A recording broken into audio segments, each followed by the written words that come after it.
আজকে যে খালেদা জিয়ার আদর্শের উপরে দাঁড়িয়ে বিএনপি এতদিন সংবিধান নিয়ে লড়াই করেছে, সংবিধান সংস্কার করার কথা বলেছে এবং খালেদা জিয়া নিজ মুখে বলে দিয়েছিলেন যে যেদিন জনগণের সরকার আসবে সেদিন বাংলাদেশের থেকে এই সংবিধান ছুড়ে ফেলে দেওয়া হবে।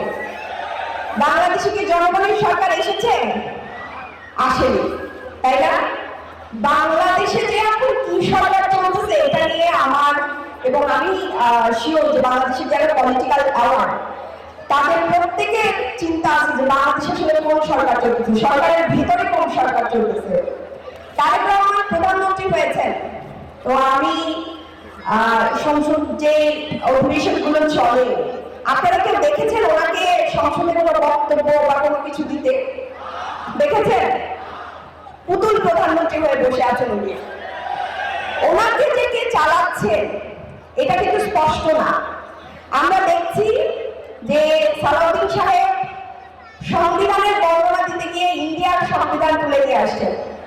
এখন উনি এই ট্রেনিং কোথায় পেয়েছেন এটাও কিন্তু একটা প্রশ্ন। উনি কি ইন্ডিয়ায় থেকে ওনাকে কি বসে বসে ইন্ডিয়ার সংবিধান আর বাংলাদেশের সংবিধান এগুলো একই মোটামুটি একই জায়গা থেকে এসেছে, এগুলো নিয়ে ট্রেনিং দিয়ে ওনাকে কি পাঠানো হয়েছে?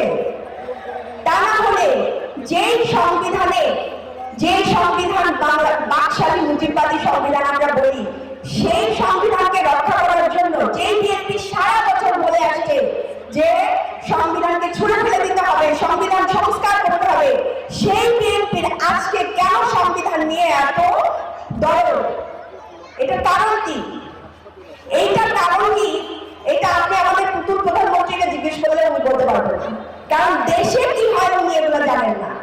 বাংলাদেশে বর্তমানে যিনি প্রধানমন্ত্রী আছেন উনি টোটালি একটা পুতুল প্রধানমন্ত্রী। এটা বলতে আমার দ্বিধা লাগে, কিন্তু এটাই সত্য। উনি জানে না, ওনাকে যেমনি নাচায় তেমনি নাচে।